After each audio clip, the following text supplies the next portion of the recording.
Divarın içində deşib cadu çıxarırlar. Bu nə dərəcədə doğrudur? Bu nə qədər realdır?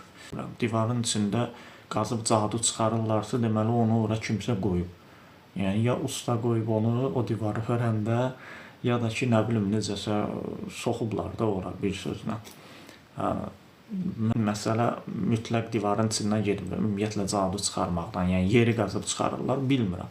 Ya onu bastırıblar orada, ya da ki, elə gəlib həmin o çıxardan adam cadugar deyək, nə deyək, özü elə eləyir ki, buranı qazın. Mən bir video görmüşəm, ayağı ilə ora atıb, elə bir video görmüşəm.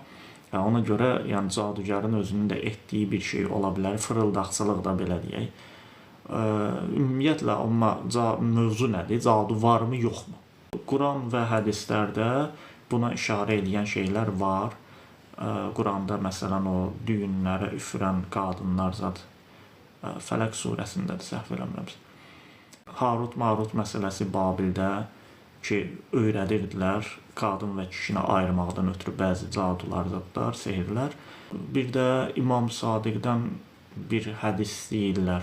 Belə şeylər Quran və hədislərlə görünür ki, bu şeylər var. Bəziləri də deyir ki, ümumiyyətlə sehir ayrıdır, tilsim, cadu ayrıdır. Bunlar hamısı təsnifatlı məsələlər, yəni təsnifatlandırılmalıdır.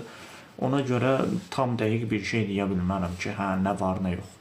Yəni bastırıblarsa var da, bir şey mən ora daş da qoysam, orada onu qazsan o daşı çıxardacaqsan onsuz da. Amma o bastırılan şeyin həqiqətən gücünün olub-olmamasından gedir söhbət.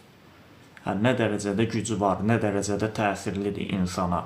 Fərqi yoxdur. Bu, yəni o niyyət ki var, tutaq ki, sən heç fərz eləyək ki, cadunun həqiqətən təsiri yoxdur. Amma gedmirsən bir cadugarın yanına, bu işi gördürürsən, sənin o niyyətin var ki, bir ailəni dağıdasan.